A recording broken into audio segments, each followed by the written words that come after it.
Егер сізді жабайы ара шағып алса және де сіз аллергетик болсаңыз, онда өзіңізге дереу алғаш көмек көрсете білуіңіз керек. Ал егер көрсетілмеген жағдайда оның соңы квин кесіну немесе анафилактикалық шок болып кетуі әбден мүмкін. Жалпы мен бүгінгі тақырыпта осы ара шаққан кезде қандай алғаш көмек көрсету керек, және де қандай препараттар ішуіміз керек, және де ара не үшін шағады және қалай шағады, сол жайлы айтатын боламын. Осы видеоның соңына дейін көруге кеңес беремін. Себебі әр адам өзінің қасындағы жолдастарына және де өзіне алғаш көмек көрсете білуі керек. Және де сізді бұрын ара шаққан болса, және ара шаққан кезде өзіңізге қандай алғаш көмек көрсеттіңіз, сол жайлы комментарийға бөлісе кетіңіз. Ал мен бастаймын. Жалпы әлемдік статистика бойынша ара шағып дәрігерге қаралған науқастардың саны жылан шағып қаралған науқастардың санынан әлдеқайда жоғары. Бір қарағанда ара ол кішкентай зиянсыз көрінгенмен, оның уы адам ағзасы үшін өте қауіпті болып келеді. Сіздермен бір өмірімнен бір мысал келтіре кетейін. Яғни барлығымыз үйдің айналасында жұмыс жасап жүреміз. Яғни мен бір жақын адамымды ара шағып алады. Өзі де мен де мән берген жоқпын, себебі бұл уақытқа дейін талай рет ол кісіні ара шаққан. Бір 5 минут өткеннен кейін денем барлығы қышып жатыр деді. Ол кезде денесін қараған кезде ешқандай ісінулер жоқ болған. Тағы да бір 5 минут өтті, қарасақ уже ерні, құлақтары, көздің айналасы, беті, мұрны уже кәдімгідей үлкен болып ісініп кетті. Бұл отек квинке деп аталады, яғни бұл диагноз. Сонда ара шаққаннан кейін дереу 10 минуттың ішінде дамып отыр. Қуанышқа орай қайта тамағы сіңген жоқ. Ал егер тамағы сіңген болса, онда механикалық асфиксия болып тыныс алу өте қиын болатын еді. Менде как раз көлігім болды, көлікпен тез арада жақын жердегі медпунктқа жеткіздім. Ол жерде укол салу арқылы және таблетка беру арқылы аллергияны 1 сағаттың ішінде қайтарып жіберді. Сұрақтар туындайды, не себепті ара шағады? Яғни ең бірінші біз қолымызбен ұстасақ, денеміз тиіп киімдеріміздің арасында жүрсе, төсектің арасында жүрсе, және де шашымыздың арасында оралып жүретін болса, ара шағып алу қаупі өте жоғары. Сонымен қоса, егер сіз өткір иісті парфюммен жүрсеңіз, және де өткір түсті киімдермен, қызыл, жасыл, сары сияқты, бұл кездерде де ара сізді шағып алу қаупі жоғары. Сол себепті де біз балаларға осындай табиғат аясына саяхатқа шыққан кезде өткір түсті киімдер кимеуге кеңес береміз. Осы кейбір адамдарды интернеттен қарасаң ара шақпайды деп ойлайсың. Яғни бүкіл араның барлығын денесіне жабыстырып алып, сондай бір трюк жасап тұрады. Ол жерде бір нюанс бар. Яғни осы аралар көбейер кезде аналық ара өзінің феромен бөледі екен, арнайы. Яғни осы феромонның салдарынан аралар өзінің агрессивтілігін жойып, сол аналық араның қасында, яғни барлығы жиналып, спокойно тұрады.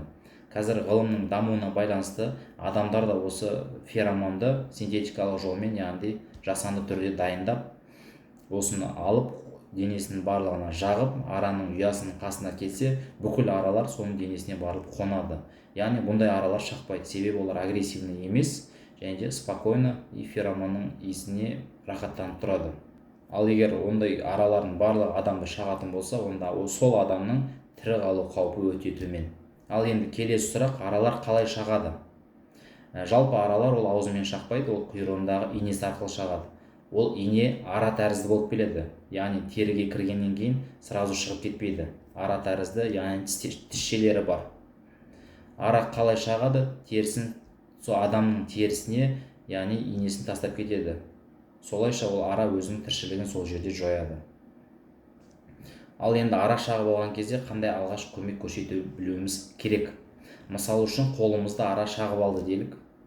Ол жерде сразу біз ауырсынуды басу мақсатында тез арада уқалап немесе қысуымызға болмайды.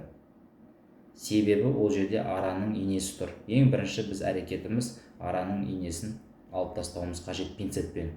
Себебі ол араның инесінде әлі де у бар. Ал егер сол инені алмай біз уқалайтын болсақ, онда инедегі уды ары қарай адам ағзасына таралуына жол береміз. Солайша адам ағзасында уыттану әсері өте жоғары, көбірек болады. Сол себепті ең бірінші инесін алып тастаймыз. Ол жерде дезинфекциялауымыз қажет. Сол араның инесінен инфекция түсіп кету қаупі өте жоғары ағзаға. Сол себепті ол жерде спиртпен немесе перекиспен, егер ондайлар жоқ болатын болса, обычно ағынды сумен қолымызда обработка жасауымыз керек. қолымызды жуып тазалағаннан кейін ол жерге біз суық зат, яғни мұз болса өте керемет болады. Мұзды қойып, сыртынан бинтпен орап 30 минут ұстаймыз. Себебі бұл мұздың әсері ең бірінші ісікті басады және де ауырсыну сезімін басады. Ал енді дәрілік препараттарына келетін болсақ, ең бірінші біз аллергияға қарсы препараттар тағайындауымыз қажет. Яғни ара шаққаннан кейін біз тез арада супрастин 1 таблетка немесе димедрол 2 таблетка ішіп алуымыз қажет. Ал егер бұлар жоқ болса, онда басқа аллергияға қарсы препараттар да бола береді. Ең бастысы аллергияға қарсы препараттар болса болды. Осыларды береміз. Ал егер де сіздің ағзаңызда ісінулер болып жатса, яғни шаққан жердің үлкейіп ісінуі, теріңізде крапивница тәрізді бөртпелер пайда болса, немесе мұрын, көз, құлақ, ауыз, еріннің ісінулері байқалса, тыныс алуыңыз қиындаса, онда сіз тез арада 103-ге хабарласуыңыз керек. Ал егер хабарласа алмаған жағдайда, онда тез арада көлікпен жақын маңдағы медпунктқа баруымыз керек. Ал егер сізде бұндай екі мүмкіншілік болмаса, медпунктқа бара алмайды және 103-ге хабарласа алмасаңыз, онда үйіңізде преднизолон немесе дексаметазон деген екі препараттың біреуі болу керек. Яғни осындай жағдайларда бір ампуласын алып жамбасымызға саламыз. Бұл өте күшті аллергияға қарсы эффект береді. Осылайша сіз тез арада дәрігердің кеңесіне жүгінуіңіз қажет. Жалпы ара шаққан кезде ол барлық адамдарда осындай квинке ісінуі немесе анафилактикалық шок бола бермейді. Ол арнайы қауіп қатеріндегі адамдар болады. Мысалы үшін аллергетиктар үшін бұл өте қауіпті араның шағуы. Тез арада өзіне алғашқы көмек көрсете білу керек. Және де әртүрлі созылмалы ауруы бар адамдар үшін, сонымен қоса кішкентай балалар үшін араның шағуы өте қауіпті болып келеді. Сол себепті, құрметті тыңдармандар, әр адамның үйінде аллергияға қарсы препараттар болу керек. Себебі сіз білмейсіз, қай кезде сізді жылан шағып алуы мүмкін, қарақұрт шағып алуы мүмкін, немесе ара шағып алуы мүмкін. Сол моменттер сіз өзіңізге осындай дәрілік препараттармен алғашқы көмек көрсете білуіңіз қажет. Олар ең бірінші супрастин немесе димедрол. Осы таблетка түрінде осындай препараттар болу керек сіздің аптечкаңызда үйде. Сонымен қоса күштірек уже укол түрінде, яғни ампулада преднизолон немесе дексаметазон деген препараттар тұру керек.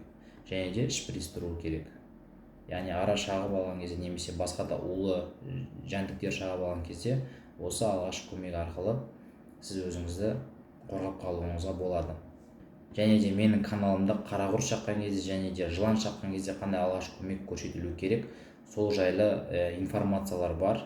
Соны алып көріп алыңыз. Себебі әр адам өзіне және туған туыстарына алғашқы көмек көрсете білу керек. Және де бұны біліп жүруіңіз өзіңізге абзал, артық етпейді бұндай артық информациялар. Ал құрметті тыңдармандар, осымен бүгінгі видеом соңына келіп жетті. Егер ұнаған болса, лайк басып, комментарий жазып, арнама тіркеліп, өзіңіздің достарыңызға тарата жүріңіз. Себебі әр адам өзіне алғашқы көмек көрсете білуі керек.